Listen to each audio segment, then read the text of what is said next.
Hey guys, today I'm super excited because we are bringing on a guest speaker, Ram. He's the creator of Presentify, which is a software application that I've used religiously here on my software channel. So you can see every time I've drawn on my screen to draw one of these arrows, that is from Presentify, and he's the creator of this software. It has over 80,000 different paid downloads. So he's been in the trenches, he's built real world software applications and sold them for a bunch of money. Now, in this episode though, he has a special treat because he's going to be sharing his 5-step SaaS launch framework where he's going to be walking you guys through everything from coming up with ideas, how to validate those ideas, how to determine what you should actually build. And he coins the term minimal purchasable product. Super insightful in step 3. Then in step 4 and 5, we hop into how to actually launch the software application that you're building. And then in phase 5, he talks about distribution and he shares a bunch of tips and tricks on once you've built an application and start to share it with the real world, how do you actually get those first paying users and how do you actually start to broadcast to the masses that you've built something cool and it can help solve their problems. So without further ado, let's go ahead and hop into the interview so you can get to meet Ram, the legend himself, and learn all the golden nuggets that he has to share after building software applications for years. So let's hop on in. Oh, and real quick, if you're looking to get help on your AI projects or if you'd like to meet like-minded AI developers, I definitely recommend checking out the free school community I've created for you guys. We have over 9,000 AI developers of all skill levels. We have free weekly coaching calls and a bunch of extra bonus materials. So definitely recommend you joining, and I cannot wait to see you guys on our weekly Tuesday coaching calls. But enough of that, let's get back to the video. Hey everybody, so excited for our special guest today, Ram. He is the creator of Presentify, which is one of my absolute favorite tools. I use it every day to mark up my screens when I'm creating YouTube videos, talking to other engineers, use this tool every day. So super excited that he's able to hop on the call with us today. And I'm also excited because Ram is going to be sharing his 5-step SaaS success framework, where he's going to talk about everything when it comes to all the way from creating an idea to validating your idea, how he goes about figuring out what to build when it comes to pricing. He's also going to dive into how he launches his software startups, and he's also going to talk about how he does marketing. So he's going to be sharing everything today. So excited for Ram to tell us everything he knows and all the lessons he's learned after building multiple successful startups. So Ram, do you want to kind of dive into a little bit more about like what is Presentify and why should people listen to you? Yeah, thanks. Absolutely. Thanks, Brandon. For people who don't know what Presentify is, basically it's a Mac app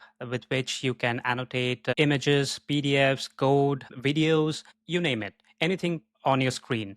And you can do that in real time when you are on calls on Zoom or Teams, or you're giving a talk, live talk in person, or you are streaming online with Twitch if you're a gamer. So you can use Presentify to do this annotation. And not just annotation, you can even highlight your cursor. You can use the spotlight feature to put a light on a particular area of your screen and dim the rest. Or you can use the zoom feature to zoom in on particular details on your screen. So it currently has around 80,000 users from App Store, SetApp, and Direct Purchase, and even Bundle Hunt, and it's growing. That's awesome. Yeah, like I said, if you've ever watched any of my YouTube videos and you've seen me draw on the screen, it is thanks to Ram. So a few things. So out of curiosity, when getting to like catch up, you kind of mentioned like why Presentify is such a cool app, kind of because it's a standalone software app. So could you dig in a little bit, like what makes Presentify so special when it comes to this type of startup? Yeah, exactly. Definitely.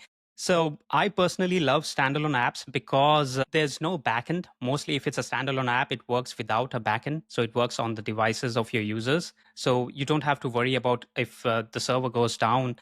You have to wake up in the middle of the night and fix stuff, fix bugs. So you don't have to worry about that. And there's no worry if your app gets successful and if it scales, like if it goes to thousands or millions of users, because it runs on the devices. So that's a really good advantage or leverage that a standalone app has over other kinds of apps. So I would say if you execute it well and if you market it well and distribute it well, I think it will be a money printing machine for anyone. I absolutely love that. Money printing machine. I think that's so true just because like, yeah, you're right. There's no back end. It's just print, copy, and just distribute to hundreds of thousands of different users. That's, yeah, absolutely love what you're building. So I know the users and viewers today are so excited to learn more about the like 5-step SaaS process. So like, let's just go ahead and dive in. So at a high level, what is this process and why should people care? Yeah, definitely. So this process is nothing special, I would say, but Yeah, this is what I formed from my experience releasing a couple of apps on the App Store with thousands of users.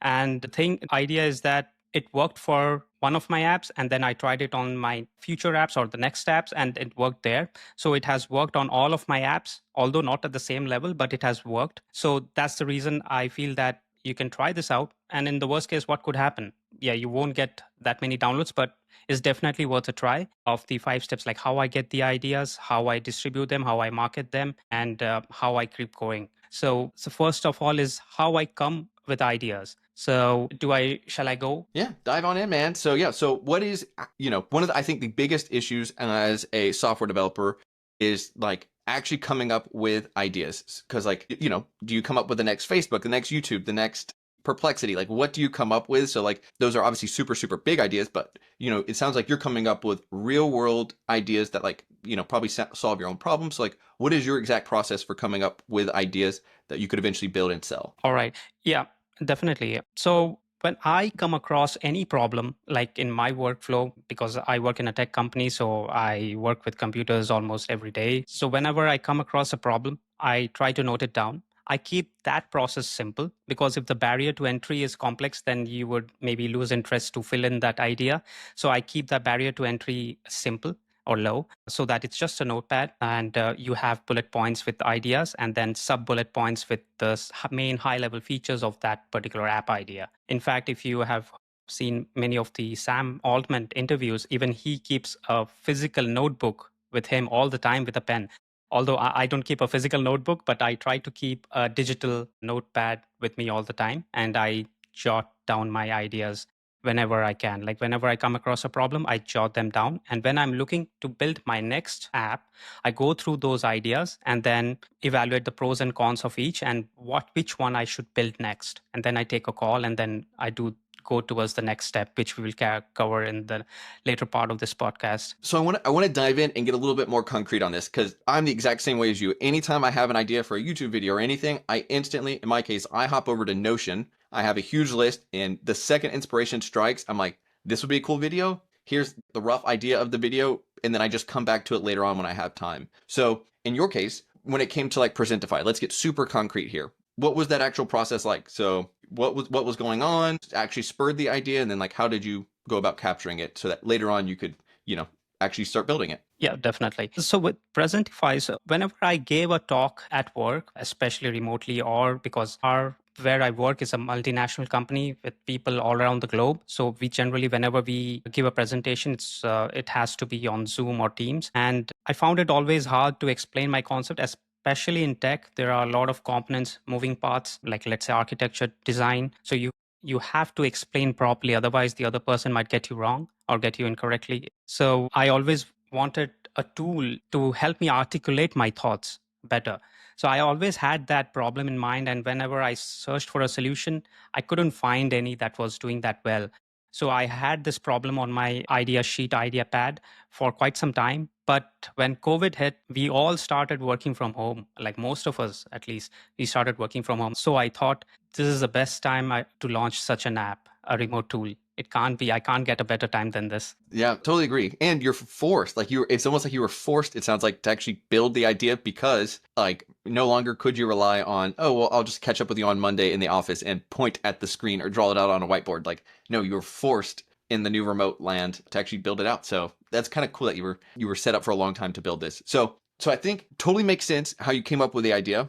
Totally understand it's solving your own problem. What I think would be cool to dive into is maybe this falls into step 2, but like I know as a developer, when I'm like, cool, I have an idea, I find it hard to tell, like, should I go to the next step? Do I keep digging deeper onto this? Like, when do you feel comfortable to actually like, hey, I think I should actually start building this idea out? Like, what does that look like? And maybe that is step 2 for you. Yeah, exactly. Yeah, it will be, I think, yeah, step 2. So once I decide on an idea from my list of ideas, the second thing I do is, let's say if it's a Mac app, an idea for a Mac app, I go to the App Store, search for different terms related to the problem, and try to find the existing solutions out there. And what are the existing solutions? Not just Mac App Store, but even Google. Back then, it was Google.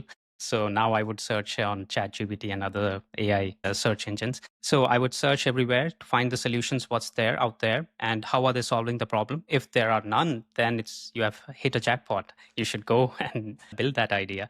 But if there are solutions, then I see, oh, how am I thinking to solve this problem? Is that going to be different? Or if they are solving in a really nice way that I thought of, then can I do something about the pricing strategy here? Like, let's say if you take some example of screen recording apps, there are very few and they charge quite a lot. So if I decide to build a screen recorder app, I can offer the same set of features, but at a lesser price point. So then I stand a chance to compete. And then later on, I can increase the price and match or even exceed the price of the competitors. So my next step would be to research the App Store, Google what solutions are out there, and then go from there. And then I can also calculate my ballpark revenue that I can generate by using tools like App Figures or Sensor Tower. Or there are many. Sensor Tower, unfortunately, doesn't work for Mac apps last I checked. So you have to go with App Figures. Yeah, that's how you can get a rough number.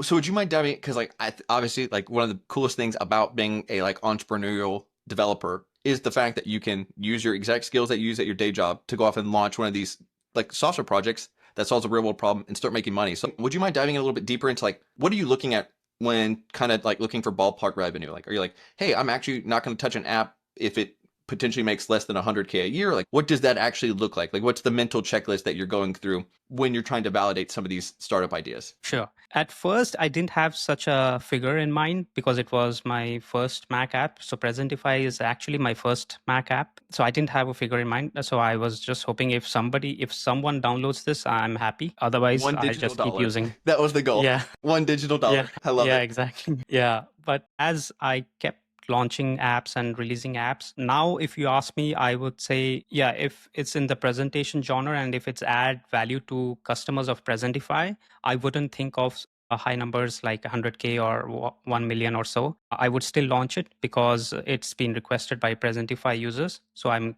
giving them a suite of apps that way. And I would attract more apps to Presentify as well because I can sell them as a bundle on the App Store. That's a feature of the App Store. You can sell multiple apps as a bundle.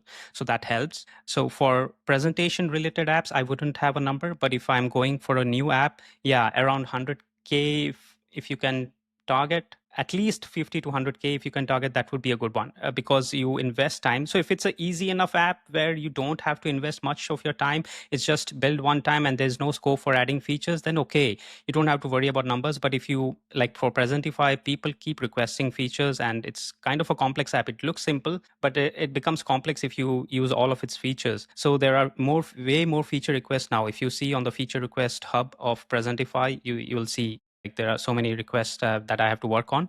So for such an app, I think if you don't get a good revenue, it won't be worth your time. Yeah, because like the problem, I mean, I've fallen in this trap before. It's like I'm actually building an app and working for minimum wage. Like I would make more money if I just went Yeah. and worked at the local coffee shop, you know? So that's kind of like Yeah. in my head, like, you know, what are, I guess just to be hyper concrete, what are you looking for? So like, I know we're like, oh, I only want to build an app if it could make 100K, but like, what is the behind the scene math to like actually check and validate before investing time? Because that's the hard part is the time. We want to avoid potential losers and, you know, focus on winners. So how are you actually checking to make sure something could be a winner, I guess? Yeah. Okay. Yeah, to get a ballpark number of what an app can generate, if there are competitors, then you can look at the license per user license that the competitor is charging, and then an approximate number of users that the competitor app has. Like you can use tools like App Figures or Sensor Tower. You can get the number of how many downloads it has, and then you can see the per user license, and then you can multiply both and you can get a rough figure like this is how much this app is earning. Of course, yeah, it will be hard to beat that number or get that number because they have been there since long for many years, but still you can get a ballpark figure. Okay, this problem is in demand or this is a problem that many face, so that will give you a rough number to target. And that's how if that number makes sense to you, you can go with the idea. Okay.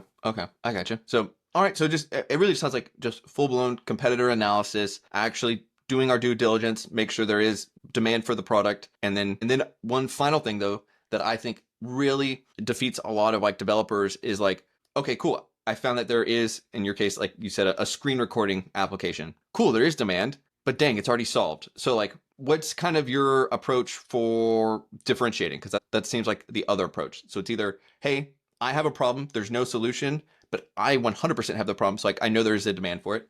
Great. Blue ocean, I'm diving in, all in. The other side, there is already existing competition. So what are like maybe some tips, tricks that you have for differentiating before proceeding, I guess? Yeah. So I would say that there are two ways to differentiate your product if there are already competitors solving the same problem. One is to solve it in a different way. Actually, there are three. Solve it in a different way that other competitors aren't doing. Or second is adding more features or providing a different set of features than the competitors. And third is the price. Like if you sell cheaper but still provide the same level of quality or service that your competitor provides, then there's a chance. Like these three, if you follow, I think there's still a chance. Even if there's competition, you can do the same. I did the same actually with face screen. So if you see face screen app, it actually puts your face on top of your screen on top of all the other content. So this was requested by Presentify users.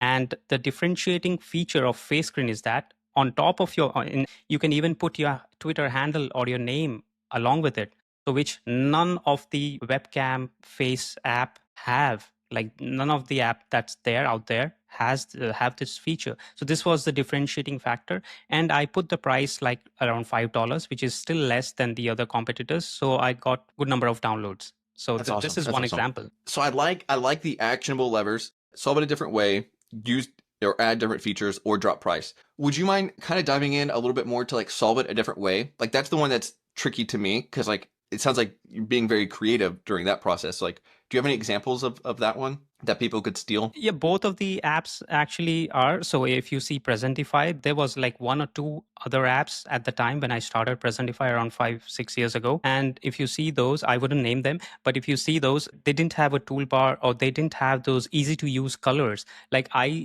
got this compliment from many users that they really love those 5 colors that's ready to use on the toolbar. They can just pick and then draw and the random gradient.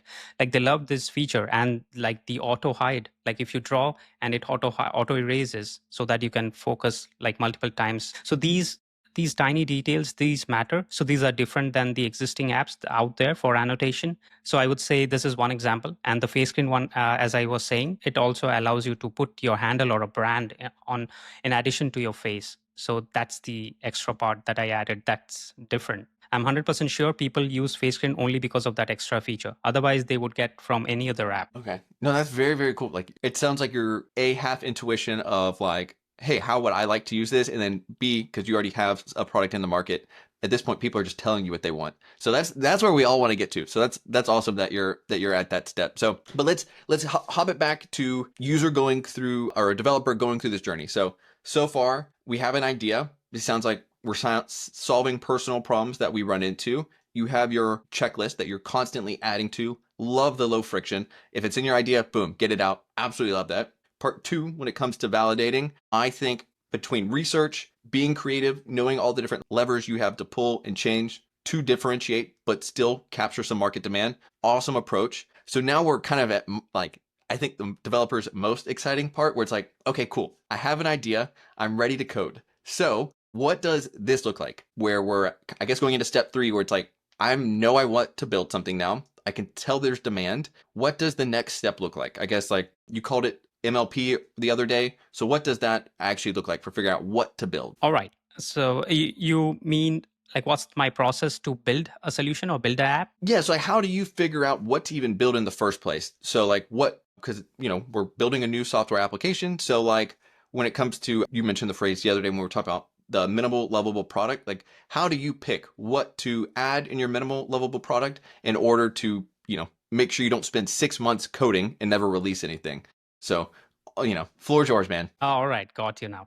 All right. Yeah. So earlier we used to hear this term like MVP, minimum viable product. So now I would like to call it like minimum lovable product or minimal payable product. That's a term I haven't seen elsewhere, but maybe because I just coined this like MPP, like minimum Yeah. payable product. So that's I love the that. minimum set of features a user is willing to pay. So that I would say I can even show a screenshot of the first. So shall I share my screen Yeah. and Go show the for it. screenshot? Oh, this would be cool. We're hopping in the time machine, man. Seeing the initial ideas. Yeah, yeah, you won't believe this, but is it big enough? If we can go a little bit bigger. maybe full screen. Okay, is this? So I see Swift UI tutorials. I see Yeah, some but drawings. this is the main part. Yeah, the header. Yeah.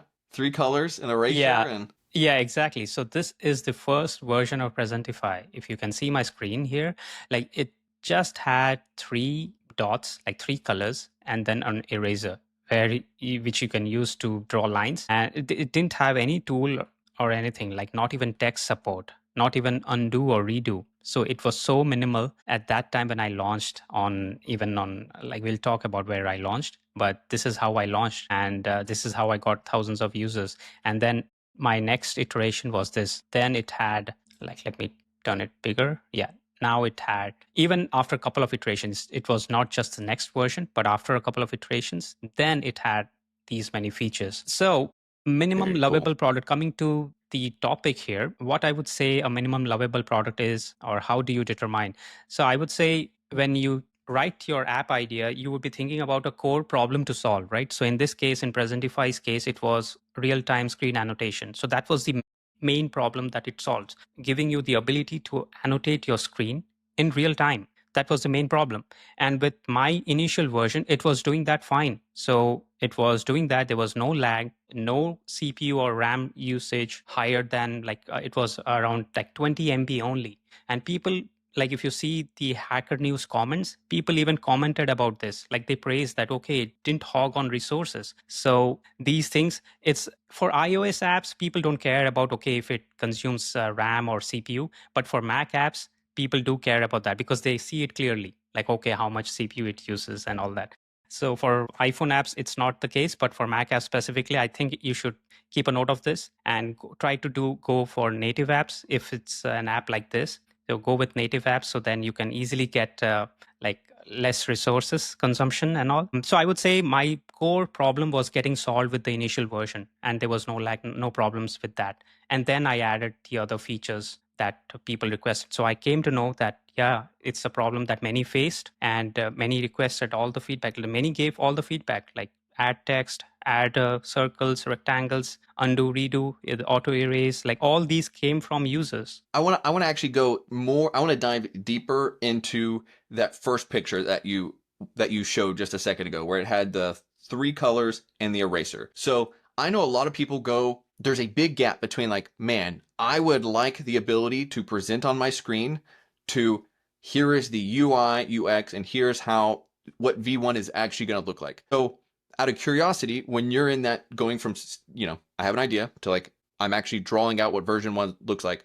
What are you doing? Are you literally pen and paper? Are you like, how are you actually doing that? Because I think that's where a lot of developers get stuck. So is there any like core loops that you're going through in your head? Are you just drawing 100 versions and then picking the one that you like the best? Like, what does that actually look like? Because that is one of the harder parts that's easy to get stuck at. Yeah, generally I'm not a designer, so I can't use Figma and all. So I generally do it with like pen and paper. And then with Swift UI is actually quite easy. Like I find it easier than Figma. So for me actually, and I think most of the developers will find it easy now, especially with AI's help.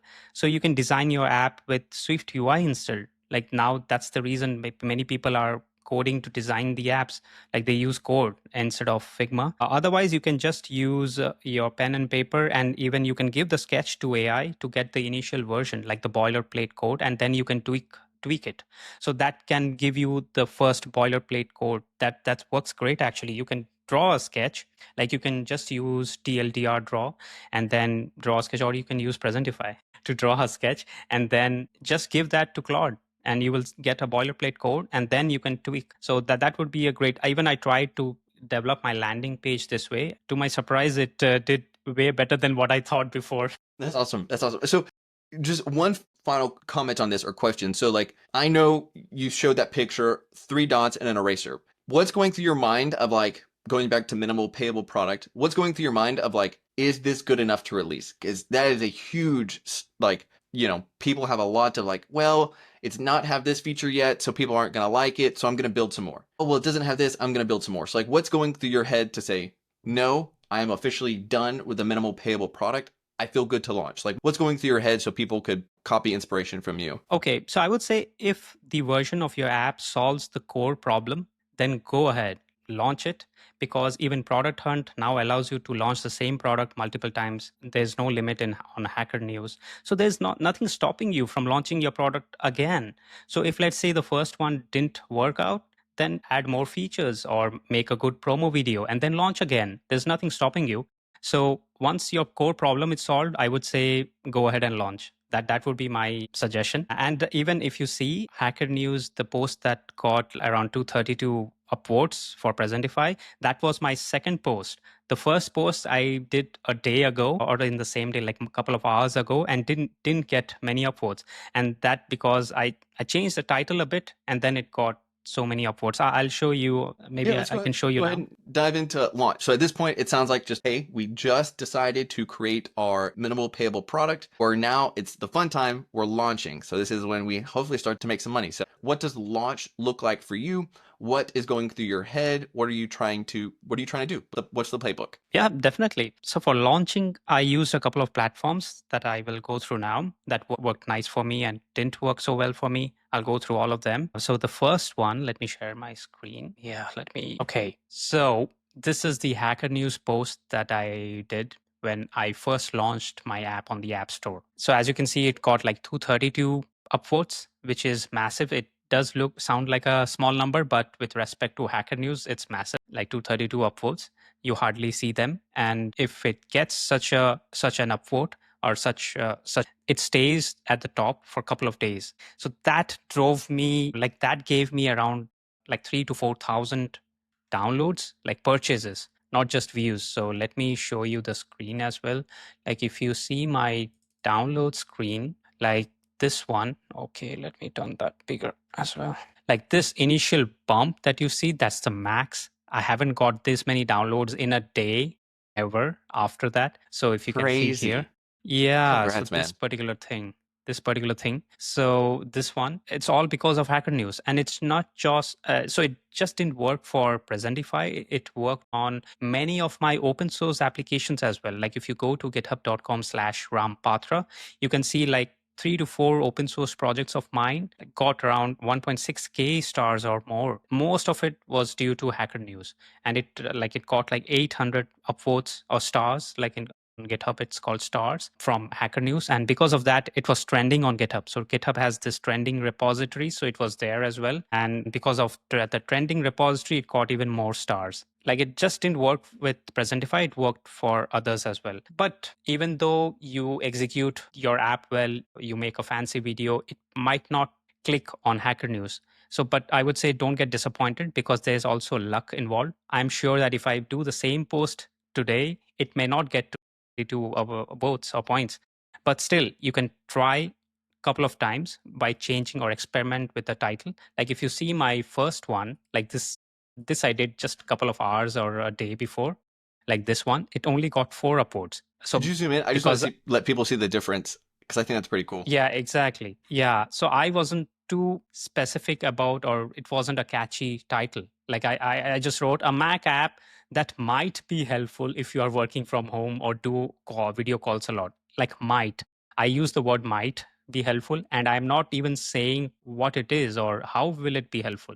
So that's what I did fix in my second post. If you see my second post, like I just wrote here, okay, a Mac app that lets you draw on the screen while on video calls. So I just spoke the problem there. I wrote the problem there and the solution. And many of the folks started working from home at that time. So it made sense to them. Okay, what's that app that lets me draw when I'm on video calls? So most likely that is why it got so many upvotes. And the same I tried with my open source apps as well. So I want to So dive this in. is There's yeah. so many cool gold nuggets in this. Okay, so here's everything that I think is awesome about what you just did. A, obviously you're launching in public. You need to get eyeballs somehow. Hacker News, phenomenal. Okay, other cool lesson. I think it is awesome that you made a post, realized, it's not getting the traction I wanted to. How can I make this better? So it wasn't just like send a post, throw your hands up, I quit, the world hates me. No, you asked yourself, how can I make this better? And the difference between version 1 and version 2 is, I love it. I love it. I want to dive into why I love it in just a second, but the fact that you didn't just give up and you pivoted and did more. Absolutely love that. I didn't know you could republish to Hacker News the same product launch. So that's a huge takeaway because I think, I thought it was, hey, you had one shot and if you didn't, you're done. So that's cool to know that you can keep going and pivot along the way. Basically why I think this absolutely crushed it. So, and you already said some of this too. The fact that you spoke such plainly clear English that like a fifth grader could read what you did and guess what the application does. I made a Mac OS app that lets me draw on the screens while on video calls. That could not be more clear. Absolutely love that. So that's insane. Now, few questions for you. What's going through your head when you're writing the body of this? So like you actually have the message, like your first comment, hey, this is my first Mac OS app. What's going through your head? Any advice that you could give to other people? Like, do you be salesy? Do you just say, I built this, it solves a problem? What's going through your head as you're writing that actual message to help get people to, hopefully buy your app? Yeah, sure. So yeah, if the post feels or sounds a bit salesy, then people don't like it. That's what I have experienced so far. If you are writing about the problem and the solution, then people like it more. So that's like just my personal experience, not just Hacker News, but on Reddit as well. I have various examples. You can just go to my profile and see my posts, like what did well and what didn't. And you can see, like, whenever I'm salesy, like if I say, let's say, oh, Presentify version 7 launched with cursor, highlight, and spotlight features, nobody will give a damn. Like, nobody will go and visit that. So they don't care about version 7 launch. Like, what's version 7?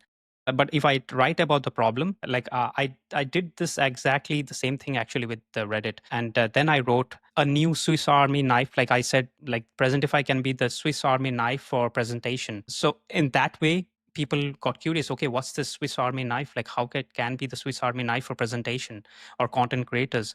So then they clicked, and I got a lot of upvotes. I even linked that on my landing page on Presentify, That's awesome. which is cool. And yeah, I think the highest I've got is around 300 something, which is huge on Reddit. And it got pinned on that subreddit because of that upvotes. Like it got pinned to the massive subreddit, like it has millions of users. So that gave me a huge number of downloads the day it was pinned at the top. So I would say Hacker News is one, Reddit is another one. So finding the right subreddit is crucial. So what I do a trick actually. Like if you go to Reddit ads, like you don't have to put an ad, but if you do go to Reddit ads and create a campaign, and if you choose just one subreddit there, it starts showing other related subreddits. So that's how you can find other related subreddits that where you can post. So this is a nice trick I use. Like if you, let's say, Mac apps is a subreddit, and if you try to put an ad there, so it suggests, okay, put the ad on these subreddits as well. So that's how you discover subreddits. So that's a cool way, I would say, if you That's don't smart. know. That's very smart. No, I did not know that. That's very cool. It does all the research and for you, all the marketing. And just post here, post Yeah, here, post here. That's awesome. yeah, yeah, exactly. Yeah. And it sounds like, just out of curiosity, when you are posting on other platforms, you are always doing problem solution focused marketing.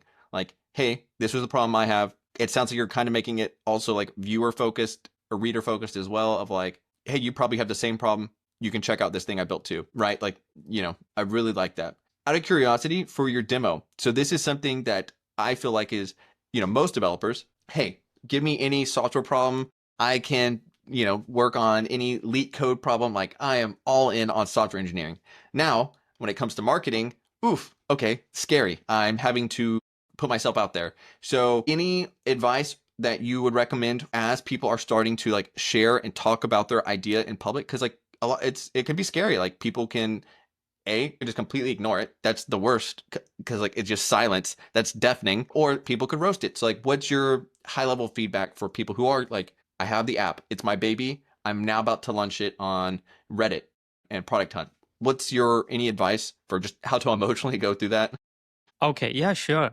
Yeah, that's definitely a bit scary. Like if you're putting something, especially the first time, if you're putting something online, that yeah, you would be uh, yeah, a bit worried that yeah, what will people say? And if, let's say, if you have a good distribution channel or good following, then it's slightly easier that way. But for some reason, if you don't want to be active on Twitter or other social media networks, then what I would suggest is at least have a good rapport with some tech journalists. Like, let's say, if you're developing Mac apps, then Mac Stories or 9 to 5 Mac or specific websites, like if you're targeting Germany, then ifund.de is a good website. I got huge number of visitors from that website.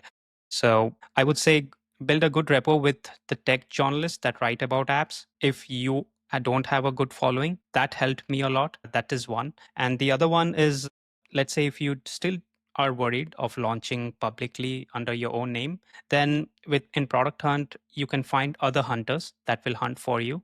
So you can try that, or you can even do a partnership with other huge creators on Twitter or X. I've seen many indie developers do that. They do a affiliate partnership, so they take a cut on the number of sales, and they market your app or publish your app. And once you see a good reaction initially, then you can get the confidence to launch it under your name if you are still worried. So that can be a good one, which I'm actually in talks with a number of creators right now. So I'll let you know how that goes, but that's soon going to happen. And also some tech journalists are going to write about Presentify very soon. Earlier, many tech journalists have written, but now I'm targeting even more. So I'll let you know how that goes very soon. Well, I was like, because it sounds like a lot of the journalists and everything is like definitely, I'd say, more in the advanced camp of like, hey, I already have something cool. I'm doing more cool things with it. So like, there's already social proof. I guess mine is more for like, hey, this is a brand new app. I am at count zero, and I'm about to launch. So like, I guess what would be more advice to them? It's unproven. I haven't launched yet. So what's, I guess the advice for them is what I think most people will fall into that camp. Okay. So then in that case, I would say you can first try to launch it on App Store, because App Store, even without marketing, you get good visibility, because I have apps that sell out of the App Store and apps that sell on the App Store, and I get free visibility from the App Store. There, you shouldn't be worried about people talking about your apps. You can even delete all the reviews. If you're still worried about reviews, people leaving bad reviews and all, you can delete the reviews, or omit the reviews in the next version. So that's okay. So I would say you can start with launching the app on the App Store. If it's a Mac or iOS app, or if it's a SaaS or website, you can just make it live and share it with family and friends, and start getting early feedback, and then launch in the wider platform. That would be my way to do. Launching on the App Store, you can get to know, okay, is this solving a problem, is this useful? Because I tried that, and then I launched on Hacker News, and then Product Hunt, and all the other platforms on the directory websites. There are so many, so then I go there. So it sounds like we've covered launch.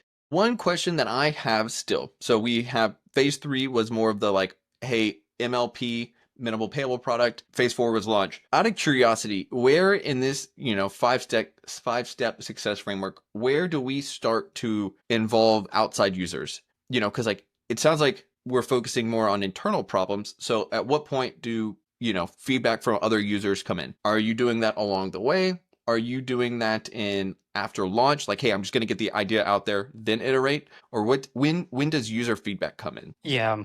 So when I first launched with the in front of family, or shared the app to my family and friends, I get the initial feedback, like, okay, how can it be improved before the first launch? But after the initial version is done, and after I have a idea that how this app is doing, then I was using a tool called Fiddler to collect user feedback, but I was hosting it on Heroku, but Heroku, I think it's gone now. So I just use GitHub discussions. That's free, anyone can use.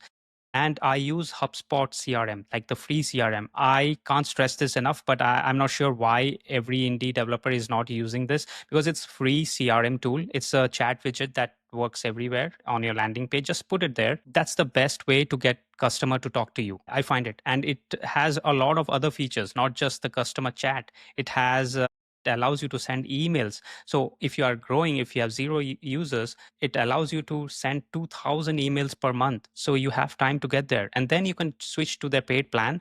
But I'm not an affiliate of HubSpot, by the way, just to clarify. I'm just saying because I've used. So if you go to all of my landing pages, you will see the chat widget at the bottom. So people click that and just chat with me. And if you get too many requests, they have their AI feature as well that can answer for you from your fact page, and then it goes to you. So you can try that out. But I think it's paid feature. But for me, that's the best way that has worked for me for Presentify. People just click that and they write their feedback, and I listen to them. In fact, I prioritize my the next feature set based on the feedback from customers.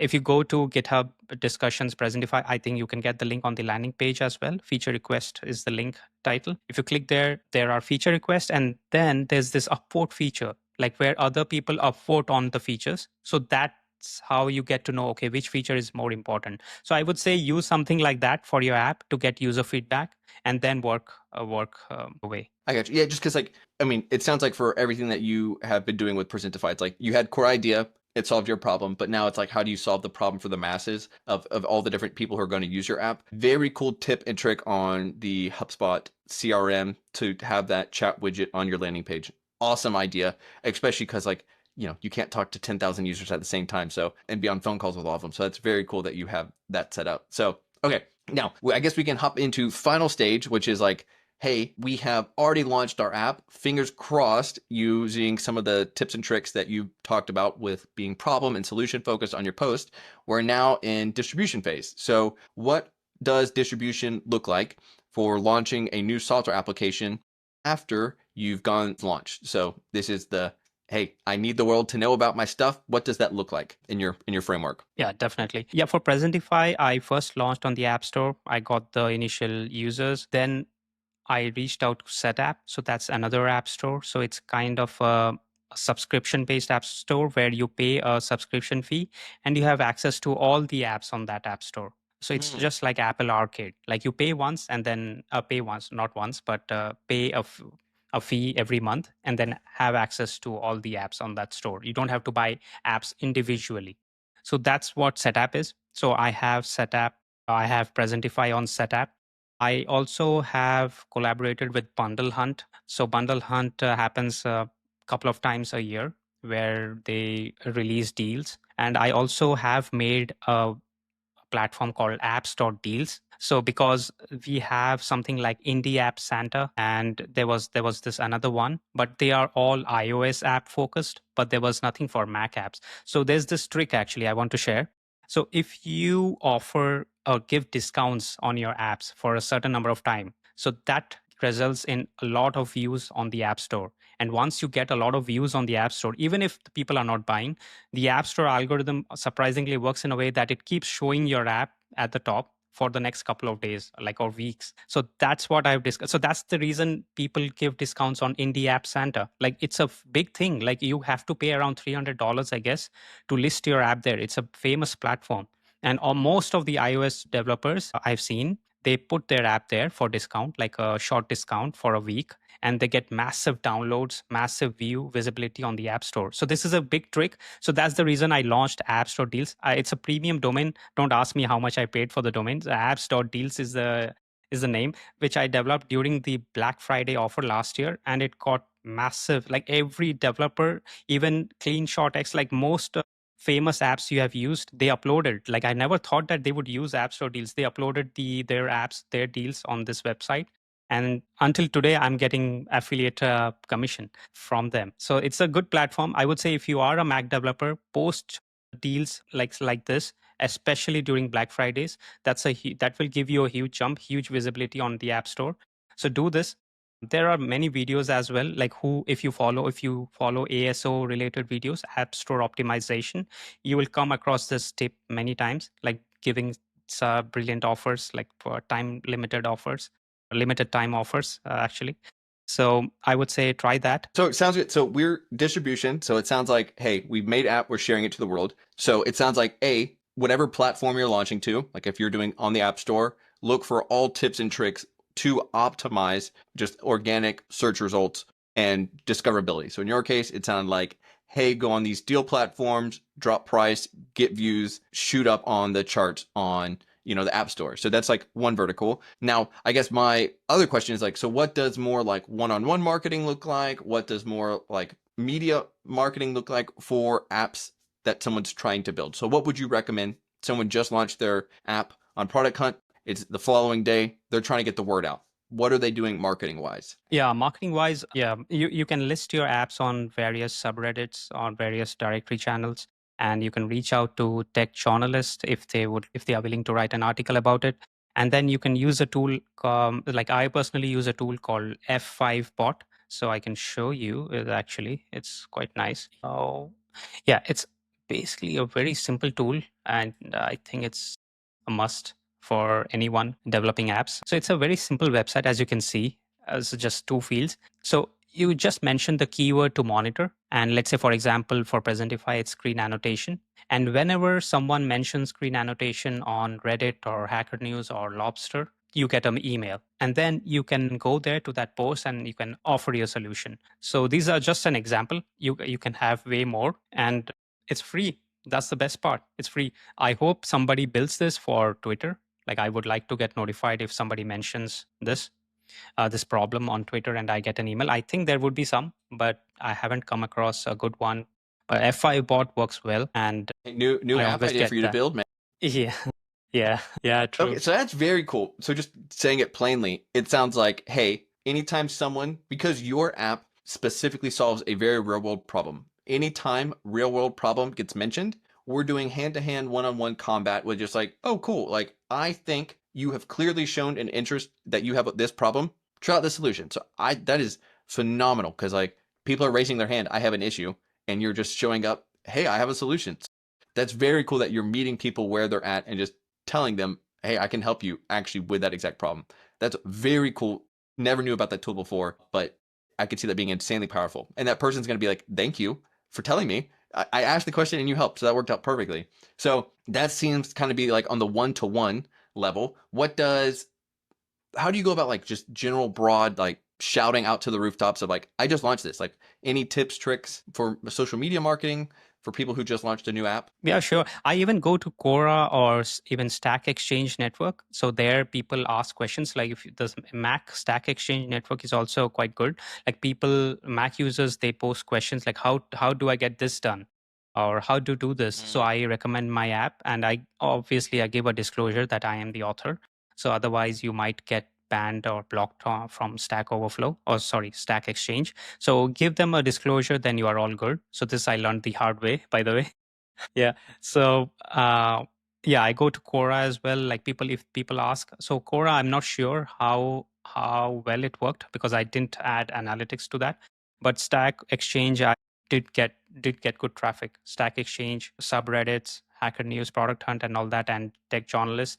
So these would be great, I would say. And yeah, I use F5 bot for one-to-one, and then for one-to-many, I do what I email. I have an email list actually. So the setup has a nice feature where you can collect emails of all the users. So I have like around 30K, 1000K users now from setup itself. So I have a good email list from them. So you can even like market there if you have a new feature or a new app. So that's what I did for Face Screen. So it was a good companion app for Presentify. So anyone using Presentify would likely need an app where they can show their face. So it was a good marketing channel for me. So that's what I did as well on top of all the platforms. So I guess I'm that's more another thing. focused for because once you have that like foot in the door, that email list, yeah, everything is so much easier because it's like boom, more content, more products, more features. I guess it's more for the developer who just launched. They're at 0 users. They launched yesterday, and now they're trying to tell the world. So, any social media tools, or what would you recommend to do on social media to help spread the word? Yeah, other than the top launch platforms, I wish I invested more time in creating short form contents or creating a distribution channel as I did developing or building the app. That's the part I regret. Like if I believe that if I myself don't talk about or show my app often, then how can I expect others to talk about my app? So that's the point that I realized later. So that's the reason I'm starting to do that now. So and I saw good results from short form content showing like at least one or two features of my app in one reel, and I got way more interactions on that short than tweeting about it. So I would say do that more often, and I Would you think mind? many indie developers have started doing that.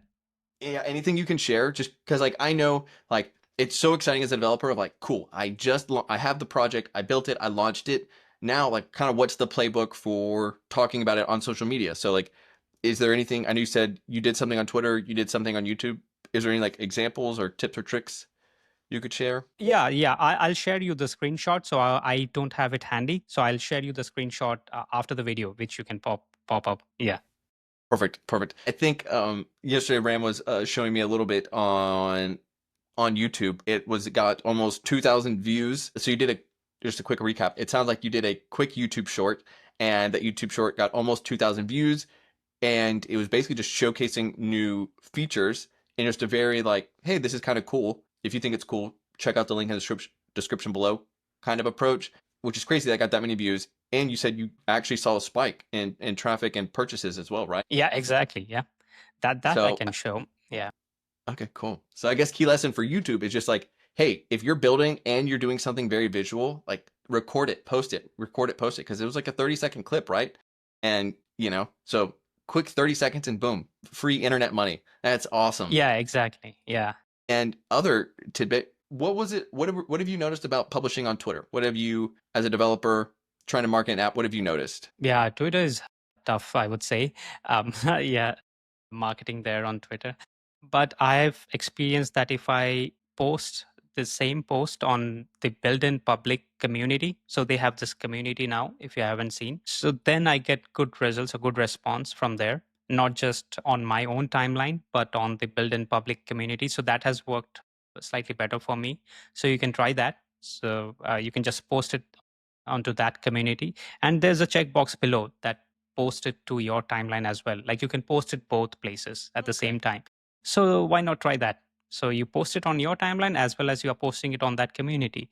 And I always get, if you go to my timeline, like x.com/rampatra_, that's my handle. So if you go there, you can see like all the posts that are in built-in public community got way more interactions on my post than just without built in public. If you go, you can see there. So yeah, that's That's a a cool small trick. tip. Yeah, Yeah. that's helpful. Okay, so it sounds like, just quick recap on social media. YouTube sounds like it's a place to be right now. Built-in virality. If we are going over on LinkedIn, or sorry, if we are going over on Twitter, the more tags, the more communities, the more exposure, the better results. So now, any final tips, tricks for the last stage of marketing? Any final things that you think a beginner developer who is launching their first application should know on marketing? This would be my most important tip, by the way, which I just mentioned. Like invest time in distribution because distribution is hard. I was thinking that development is hard, but no, distribution as well. So invest time in distribution as you are investing in building. Otherwise, your project may stay just a side project.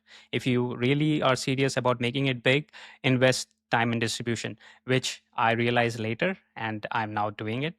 So I don't want you to do that, the same mistake that I did. So go ahead, invest the time in distribution, create small contents, write about your or speak about your app, and put it on YouTube or other channels. Yeah. So diving into that, just to give people an action plan, when they are building, let's say they're building, it's a 2-month project. Are you recommending a video every other day, a video a week? What would you say is like, hey, you crushed it. You crushed distribution while doing development at the same time. What would you say that looks like? Yeah, at least a reel a day. I think that's what people should target, like at least a reel a day. And if it's a video, if it requires a lot of post processing, yeah, it would be too tiring to launch every day a video. So, yeah. And I think I learned from few of the content creators. I think one of them is Brandon, that you should outsource like the post processing or parts of your thing, parts of your pipeline. So with marketing and developing everything, if you're trying to do as a solo developer, it may be hard.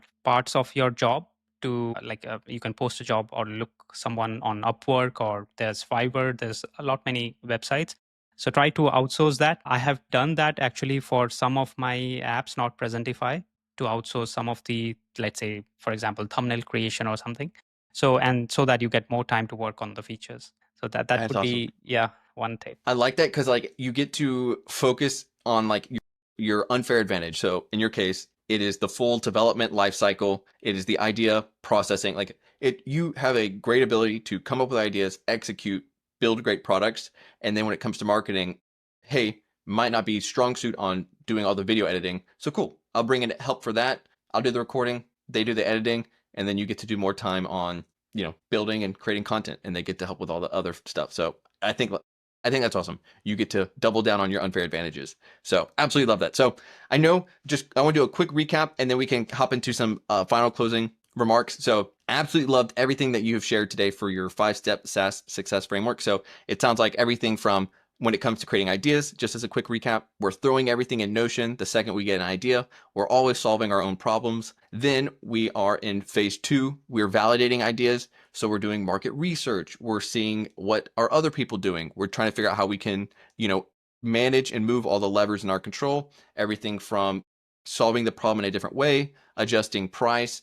And we also had, I can't remember what the third one was, but we had multiple ways to differentiate what we were doing to make sure we were actually going to solve a valuable problem. Then comes to the fun stuff when we're actually building. So we're in phase 3 when we're doing minimal purchasable product. And at this point, it sounded like you were focusing on answering one question. Does my app solve the core problem that I set out to solve? And the second the answer is yes, hands off the keyboard, we're done. Now we're into marketing and product launch land. So then we hop over to phase 4. You're launching on Reddit and Product Hunt, sharing to the world in a problem solution based fashion. And then in phase 5 of your plan, the main key takeaway I had was we just ideally have been doing distribution during the entire process. That's the cheat code, a reel a day, a video a week.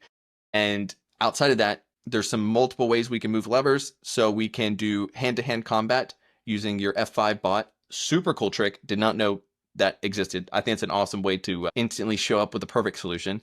The other option is, like you said, YouTube and Twitter. Just constantly showcase new features as you're building to help grow attention. So I think that's an awesome playbook, and I think anyone could start to solve this, and you will hopefully save them a ton of pain as and help them not go down the wrong path. So absolutely love that. Is there any cool new products that you have coming up that you would like to share people about? Is there any places you want to direct people? Because you've dropped so much awesome value today. So I just want to make sure people show love and support back. So anything you'd like to call out? Yeah, sure. Thanks, Brandon. Yeah, there's a new app coming up that's in the works. Actually, this app idea came from the customers of Presentify themselves. So the app is called Key Show. So the app is quite simple. So let's say you are doing a tutorial on, let's say, Cursor, and you use a couple of keyboard shortcuts which you want your viewers or audience to see or know. So you can use Key Show, and it will always show the keyboard or the keys for the key shortcuts that you use